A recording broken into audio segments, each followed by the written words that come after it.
प्रिय विद्यार्थियों, सुप्रभात या गुड मॉर्निंग।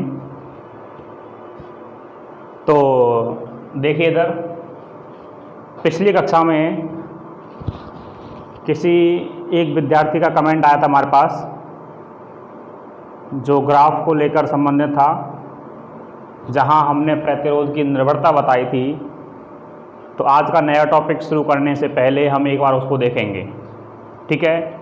इसके बाद में हम आगे चलेंगे। तो ख़ास तौर से जिस विद्यार्थी ने कमेंट किया था उसको वो ध्यान से देखना है, ठीक है, और बाकी अन्य विद्यार्थियों को भी देखना है, ठीक है। देखिए इधर, तो जो जिस विद्यार्थी का कमेंट आया था वो कमेंट ये आया था कि सर प्रतिरोध और क्षेत्रफल के व्युत्क्रम में ग्राफ को समझाना है। यहाँ हम बात करेंगे R एवं A या प्रतिरोध एवं क्षेत्रफल। इसको हम बात करते हैं प्रतिरोध एवं क्षेत्रफल। प्रतिरोध एवं क्षेत्रफल का ग्राफ। यहाँ हमने इसके दो तरीके बताए थे। कितने तरीके बताए थे? दो। तो सबसे पहले जो इसका सूत्र आया था वो सूत्र क्या आया था? R समानुपाती 1/A। ये आपको याद रखना है, ठीक है। जो ये आपको समीकरण नंबर सेकंड आया था। कौन सा आया था? समीकरण नंबर सेकंड। अर्थात किसी चालक पदार्थ का प्रतिरोध उसके क्षेत्रफल के कैसा होता है? व्युत्क्रम होता है।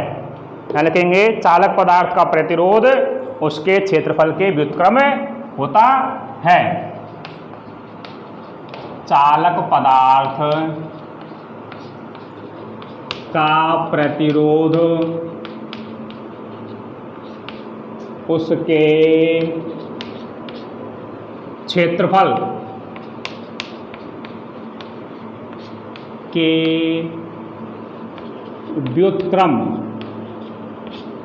और यहाँ लिखेंगे उल्टा संबंध। उल्टा संबंध होता है, ठीक है। तो सबसे पहले हमने ये आपको परिभाषा में लिखवाया था जब आपको ये शुरू किया था। किसी चालक तार का प्रतिरोध उस चालक तार के क्षेत्रफल के व्युत्क्रम या उल्टा, मतलब 1/बटे में ये, ठीक है। लंबाई पे निर्भरता लिया था तो क्या था? वो उसके समानुपाती था, तो R समानुपाती L था, ठीक है। तो इसके बाद में हम यहाँ आगे चलते हैं। तो यहाँ हम इसके दो प्रकार बताएंगे। कितने प्रकार बताएंगे? दो। पहला जो बताया जाएगा वो बताएगा R एवं A का ग्राफ, और यहाँ हम लिखेंगे R एवं 1/A का ग्राफ। तो यहाँ हमें इसके दो तरीके देखने हैं। कितने तरीके देखने हैं? दो। पहला हम बात करेंगे R एवं A या प्रतिरोध एवं क्षेत्रफल का ग्राफ। दूसरा लिखेंगे प्रतिरोध एवं 1/A क्षेत्रफल का ग्राफ। मतलब इस पूरे पद को हमने क्या मान लिया? 1 मान लिया, ठीक है। तो ये हमें देखना है। इसके बाद में हम यहाँ एक ग्राफ बनाते हैं। जिस विद्यार्थी ने भी इसके ऊपर कमेंट किया था वो उस विद्यार्थी को ये ध्यान से समझना है, ठीक है। अब देखिए, यहाँ जब हम बात करते हैं तो यहाँ हम क्या लेते हैं? प्रतिरोध R, इसको ऊपर की ओर बढ़ता हुआ दिखाते हैं। इसको नाम क्या दिया गया था? प्रतिरोध। क्या नाम दिया गया था? प्रतिरोध। और यहाँ हमने क्या लिया था? इसका क्षेत्रफल।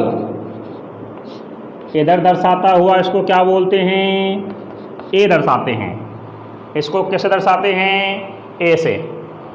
इसके बाद में यहाँ हमने इसको क्या बताया था, एक्स अक्ष, और ये कौन सा अक्ष होता है, वाई अक्ष, सभी जानते हैं। और ये कौन सा होता है, मूल बिंदु, जिसके क्या होते हैं 0 0। और यहाँ हम क्या लेना है, प्रतिरोध, यहाँ क्या लेना है 1/a, 1/a, अर्थात या व्युत्क्रम संबंध। मतलब ये जो हमने यहाँ पर लिया है उसको हमने यहाँ कौन सा संबंध कह सकते हैं, इसको R समानुपाती 1/a, ध्यान रखना है। और यहाँ जो हमने इसको लिया है R समानुपाती 1/a, दोनों का अलग अलग मतलब है। यहाँ हमने 1/a लिखा है और यहाँ हमने इसको ब्रैकेट लगा दिया गया है, ब्रैकेट लगा दिया गया है। तो इसका मतलब हम यदि इसको x मानते हैं तो क्या निकलता है, R समानुपाती x, R समानुपाती क्या निकलेगा, x, क्या निकलेगा बेटा बताइए, x निकलेगा। ठीक है, इसके आधार पर हम यहाँ आपको बता सकते हैं। तो यहाँ इसका जो मूल बिंदु है वो क्या रहेगा, 0 0। अब यहाँ हम समझने के लिए एक बात उदाहरण में लेंगे। ठीक है, यहाँ हम कुछ गिनती लिख लेते हैं। यहाँ 0 होता है, यहाँ 1, यहाँ 2, यहाँ 3, 4, ये सभी मान किसके होते हैं, धनात्मक होते हैं। यहाँ कितना लेना है, 1, इधर 2, इधर 3, इधर 4, ये भी कैसे होते हैं, धनात्मक। ऐसे यहाँ मान लेते हैं 1, 2, 3, 4, 1, 2, 3, 4। ठीक है, तो सबसे पहले हमने क्या किया, x और y दो अक्ष लिया। ठीक है, उनमें हमने इसके 4 4 खाने बना दिए। x अक्ष पे भी कितने मान लिए हैं, 4 तक मान लिया है। y अक्ष पे भी कितना मान लिया है, 4 तक मान लिया है। ठीक है, इसके बाद में यहाँ भी हमने ये मान लिया गया है, लेकिन यहाँ आपका संबंध है वो R समानुपाती 1/a का है। ठीक है, मतलब यहाँ आपका a कहाँ दिया गया है, हर में दिया गया है।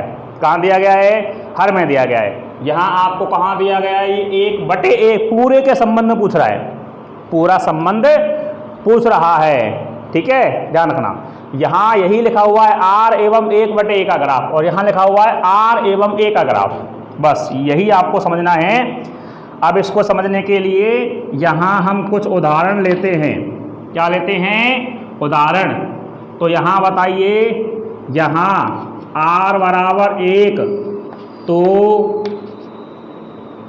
a बराबर 4, यहाँ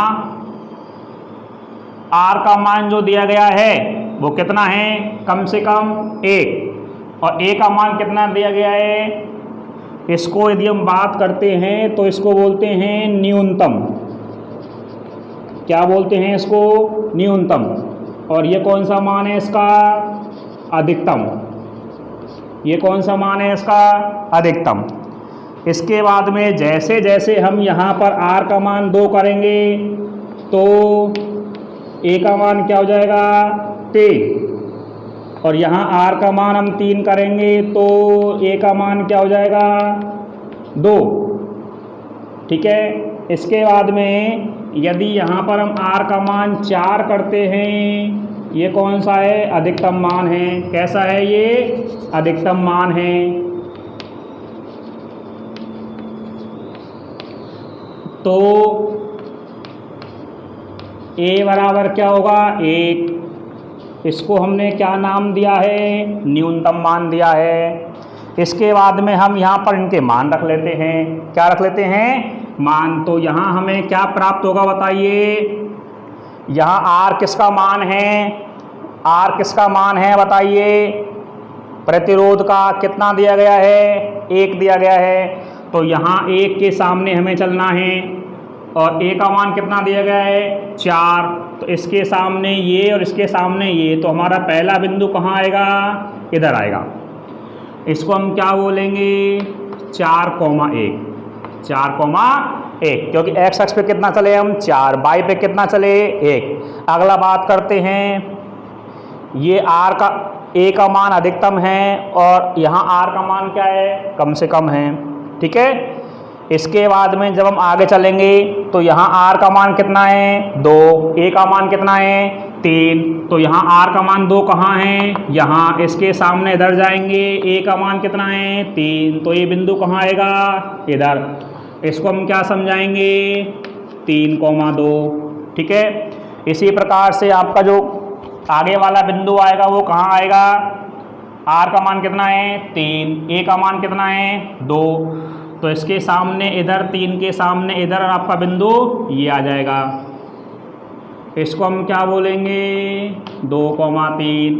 और चौथा क्या है, आर का मान कितना है अधिकतम, कितना 4, इसका मान कितना है 1 है, कितना है 1, तो इसके सामने यहाँ पर ये मान कितना हो जाएगा, इसको हम बोलते हैं 1,4। अब क्या करना है, इन चारों बिंदुओं को आपको मिला देना है, बस यही आपका संबंध दर्शाता है। तो आर ए का संबंध। ठीक है, अब भी दोबारा देखते हैं इसको। ठीक है, ग्राफ बनाना सभी को आता होगा, ऐसा कोई विद्यार्थी नहीं है इसको ग्राफ बनाना नहीं आता है। देखिए, जब यहाँ आर का मान सबसे कम है 1, तो क्षेत्रफल का मान क्या है सबसे अधिक 4। बस जब हम इसको सबसे कम लेते हैं तो ये अधिक होता है, और जब ये अधिक होता है तो ये कम होता है, और जब ये अधिक होता है तो ये कम होता है। और इसी को संबंध को हम क्या दर्शाते हैं, व्युत्क्रम संबंध कहते हैं या उल्टा संबंध कहते हैं। बस यही चीज़ आपको समझनी थी। जिस विद्यार्थी को परेशानी आई थी, तो अब मुझे लगता है कि शायद इसके बाद में कोई परेशानी नहीं आएगी। ठीक है, दोबारा देखते हैं। आर का मान 1 लिया सारणी में, बाई का ए का मान कितना लिया 4। यहाँ आर को हम क्या कहते हैं बाई, ए को क्या कहते हैं एक्स अक्ष पे।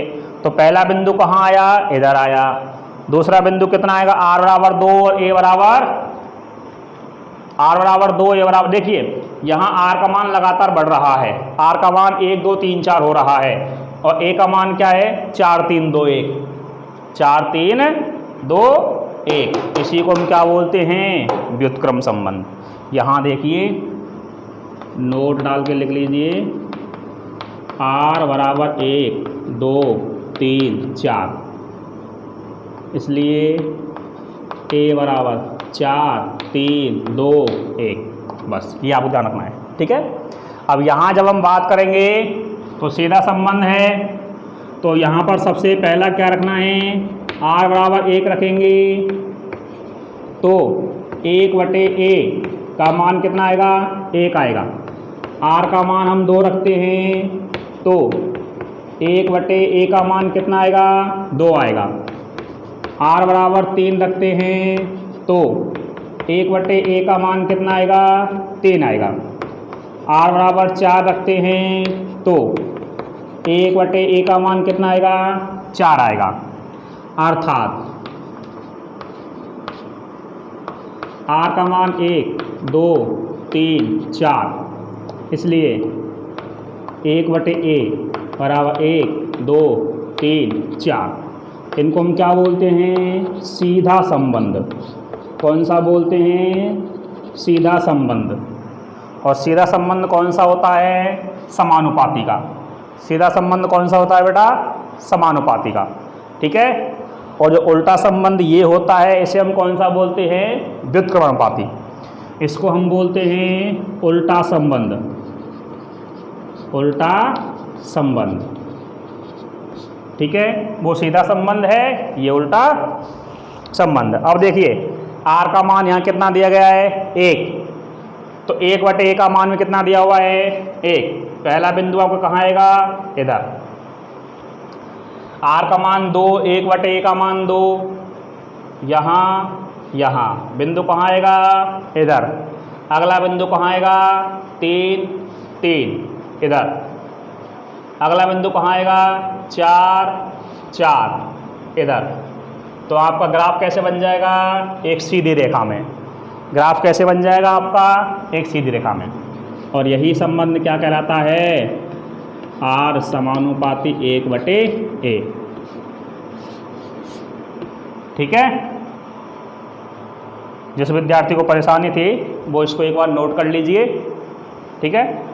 उसके बाद हम आगे चलेंगे जो आज का हमें नया टॉपिक लेना है, क्योंकि उस विद्यार्थी ने हमें कमेंट लेट किया था। यदि वो कमेंट हमें कल की जगह परसों कर देते तो हम आपको आज जो आप क्लास देखोगे उसमें आपको इसका रिप्लाई कर देते, लेकिन आपने कमेंट ही हमें बाद में किया था। ठीक है। तो ये आपको जो क्लास मिलेगी सोमवार को देखने को मिलेगी। ठीक है। तो विद्यार्थियों से हमें ये अनुरोध है कि अधिक से अधिक समय निकाल करके इनको पढ़ें और इनको देखा जाए। ठीक है। तो ये आपका संबंध हो गया, उतार लिया हो बेटा, तो ठीक है। हम इसको आगे चलते हैं, मतलब जो हमें नया टॉपिक लेना है वो टॉपिक हमें शुरुआत करते हैं उस टॉपिक की।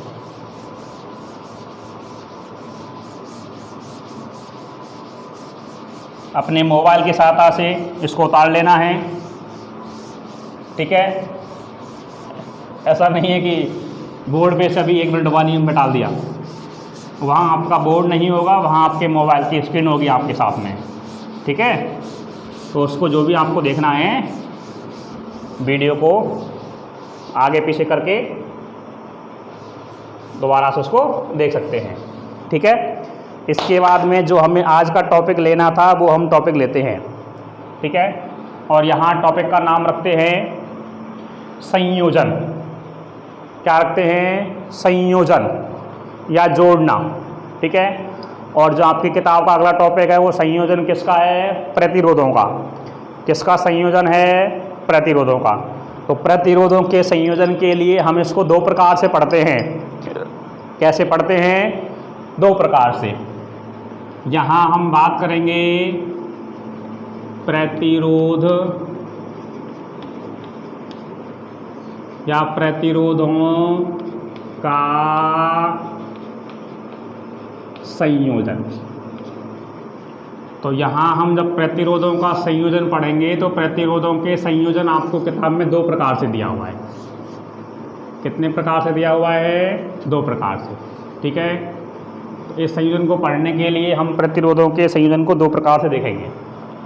पहला आपको दिया हुआ है श्रेणी क्रम संयोजन और दूसरा आपको दिया हुआ है समांतर क्रम संयोजन। ठीक है। तो इस प्रकार से हम यहाँ पर आपका संयोजन देखेंगे कि श्रेणी क्रम संयोजन क्या है और समांतर क्रम संयोजन क्या है। तो ये हम देखने के लिए आपको एक छोटा सा उदाहरण देंगे जो आप सभी लोग जानते हैं। ठीक है। तो ये हमने यहाँ पर कितने भागों में बांटा बेटा बताइए, 2 प्रकार से। एक को हम बोलते हैं श्रेणी क्रम संयोजन। कौन सा है, श्रेणी क्रम। और दूसरे का क्या नाम दिया है हमने, समांतर क्रम, जो बहुत ही इम्पोर्टेंट है, ध्यान रखना। समांतर क्रम संयोजन और श्रेणी क्रम संयोजन। ठीक है। इनमें से आपके सवाल आते रहते हैं, जो आपको सवाल रखा जाता है हर बार एक सवाल इसका आपका आता है। ठीक है। तो इन सवालों को देखने के लिए हम जब बात करते हैं तो ये सवाल आपको एक इम्पोर्टेंट सवाल के रूप में देखा जाता है, जो इसमें आपका हर बार सवाल आता है। तो ये आपको कितने भागों में बांटा गया है बेटा बताइए, 2 भागों में। कौन कौन सा, श्रेणी क्रम संयोजन और दूसरा समांतर क्रम संयोजन। ठीक है। तो हमें ये समझना है कि श्रेणी क्रम संयोजन क्या होता है, समांतर क्रम संयोजन क्या होता है। तो इसको देखने के लिए जब आगे बात करेंगे तो यहाँ हम देखते हैं श्रेणी क्रम को हम बोलते हैं, इसका जो नाम दिया हुआ है वो होता है सीरीज। सीरीज। और सीरीज का मतलब क्या होता है, एक के बाद एक, एक के बाद एक। तो ये हम जैसे कि समझने के लिए सीरीज कनेक्शन, ठीक है। ये जो आपका क्रम होता है कौन सा होता है, सीरीज कनेक्शन होता है। तो इसके बाद में जब हम इसको आगे पढ़ते हैं तो सीरीज कनेक्शन के आधार पर, और एक आपका होता है, इसको हम बोलते हैं पैरेलल कनेक्शन, पैरेलल कनेक्शन, और इसको हम क्या बोलते हैं, सीरीज कनेक्शन बोलते हैं, ठीक है। तो बेटा मुझे ये बात बताइए, जैसे कि मेरे पास में एक ये तार है, क्या है, तार, ये तार, ठीक है।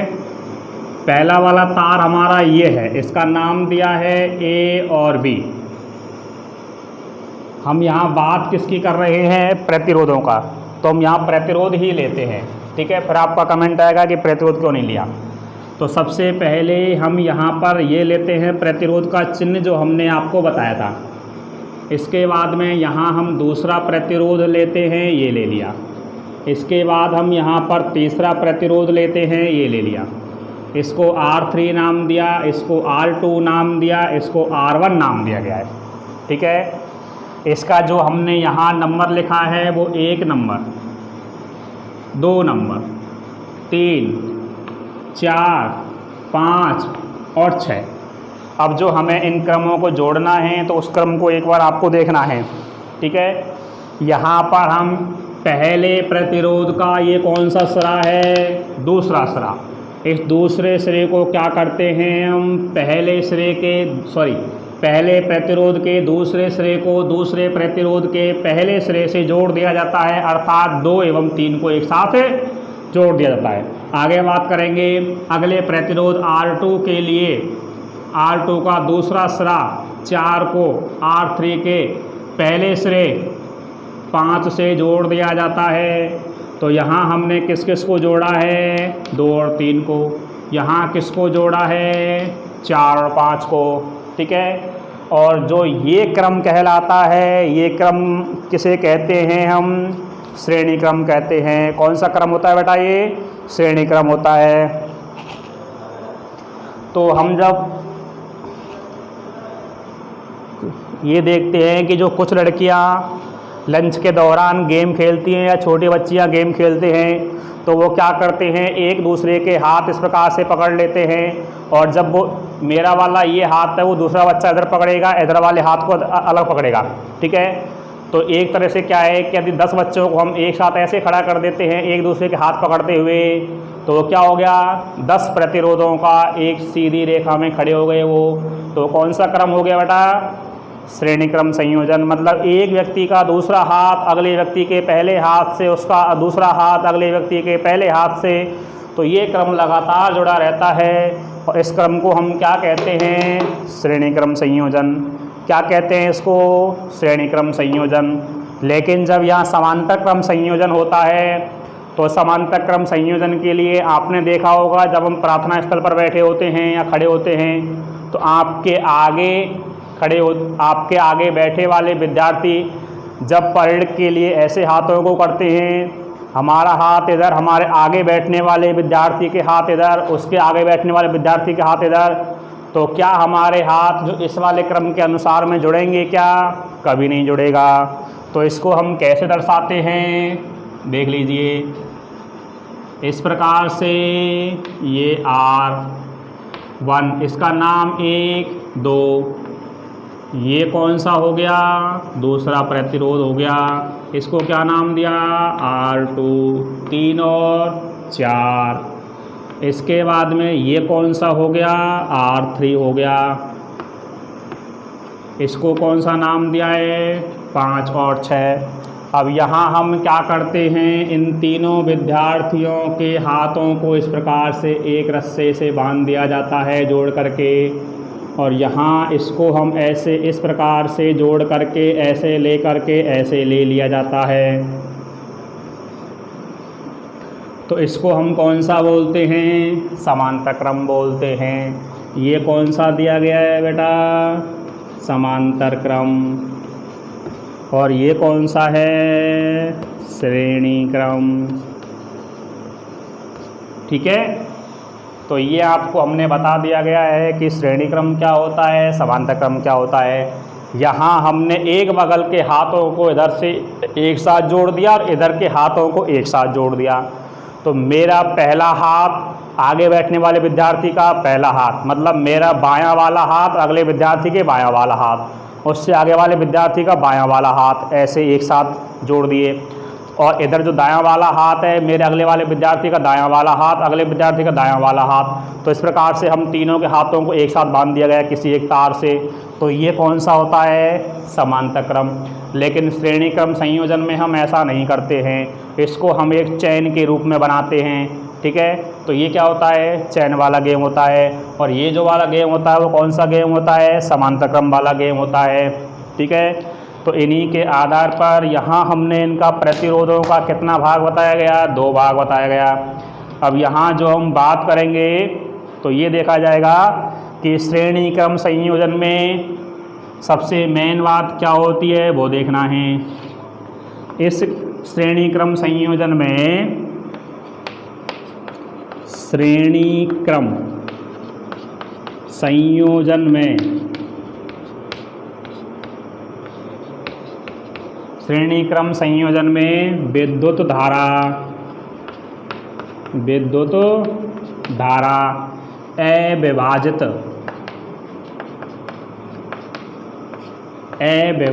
रहती है। और यहाँ क्या कहेंगे, इसमें विद्युत धारा विभाजित होती है। क्या होती है इसमें, विद्युत धारा विभाजित। देखिए यहाँ से हमने कोई विद्युत धारा आई भेजी और यहाँ तक आने के बाद में इसको कितने रास्ते मिल गए, 3 रास्ते मिल गए। तो I1, I2 और I3। और फिर दोबारा यहाँ क्या होगा, ये विद्युत धारा जुड़ेगी, I1, I2, I3 को जोड़ेंगे तो यहाँ दोबारा से क्या बन जाएगा, I बन जाएगा। जैसे हम देखते हैं कि यहाँ से हम गए सीधे इस रास्ते पर, आगे हमें यहाँ पर एक चौराहा मिल गया, तो एक रास्ते से हम जा रहे हैं और आगे 3 रास्ते और खुल गए। तो हम क्या कहेंगे, इससे हमें तीनों रास्ते में से हमें किसी भी रास्ते पर जा सकते हैं। ठीक है, लेकिन फिर आगे चलने के बाद में ये तीनों रास्ते किसी एक चौराहे पे जा कर के मिल गए, उसके बाद में हम यहाँ आ गए। ठीक है, तो ये देखिए, लेकिन यहाँ इसका क्या मतलब होता है कि यहाँ यदि आपकी विद्युत धारा यहाँ से जाती है और आपकी विद्युत धारा यहाँ पर आती है, तो यहाँ इसमें सभी का जो मान होता है वो कैसा होता है, एक समान होता है। यहाँ विद्युत धारा कैसी होती है, एक समान या अविभाजित।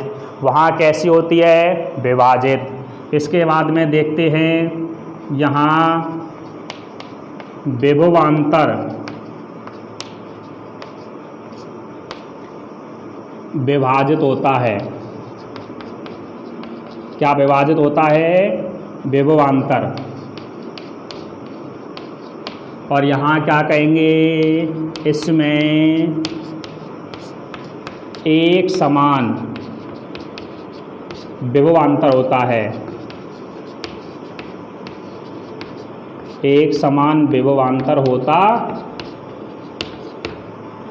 तो यहाँ जो आपका विभवांतर बढ़ता है, यहाँ आपकी विद्युत धारा बढ़ती है।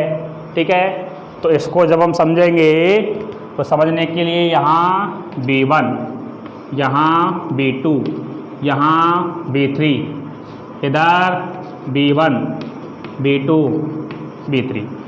ठीक है, और ये कनेक्शन अधिकतर क्या काम आता है, जैसे हमारे घरों में पंखा लगा हुआ है, CD, TV, DVD हम सभी में 2-2 तार देते हैं। कूलर लगा हुआ है, वॉशिंग मशीन लगा हुआ है, बगल वाले कमरे में कोई लाइट लगी हुई है, तो इस वाले कमरे की यदि हमारी लाइट ख़राब हो जाती है तो क्या बगल वाले कमरे की भी लाइट आपकी जाती है, क्या नहीं जाती। इस वाले कमरे में पंखा ख़राब हो गया तो क्या बगल वाले कमरे का पंखा रुक जाएगा, क्या नहीं रुकेगा। तो वो किसका उदाहरण है, समांतर क्रम उदाहरण का। ठीक है, लेकिन आपने कई बार कभी देखा होगा जो शादी पार्टियों में या हम दीपावली पर जो झल्लर लेके आते हैं, उसमें से यदि एक साथ हम 10 बल्बों को जोड़ते हैं तो वहाँ क्या होता है, यदि एक बल्ब बीच में से खराब हो जाता है तो आगे के सारे बल्ब जलना बंद कर देते हैं। और वो कौन सा क्रम होता है, श्रेणी क्रम संयोजन, क्योंकि वहाँ पर विभवांतर का मान विभाजित होता है। और इसीलिए हम इस क्रम को आगे की ओर करेंगे या इसके सवाल करेंगे तो इसको एक बार आप उतार लेना, समझ लेना। 2-3 लाइन बताई हैं कैसे जोड़ते हैं कैसे नहीं जोड़ते, ये आपको सवाल में बहुत इंपॉर्टेंट है, काम आएगा जब इसके आगे के सवाल करेंगे। और पीछे के आपके इसमें आपको 4-5 सवाल दिए गए हैं, ठीक है। इसके बाद में इस क्रम को देखना है, पढ़ना है, उतार लेना है और फिर हम इसको समझेंगे, इसका सूत्र निकालेंगे, सूत्र क्या होता है। धन्यवाद।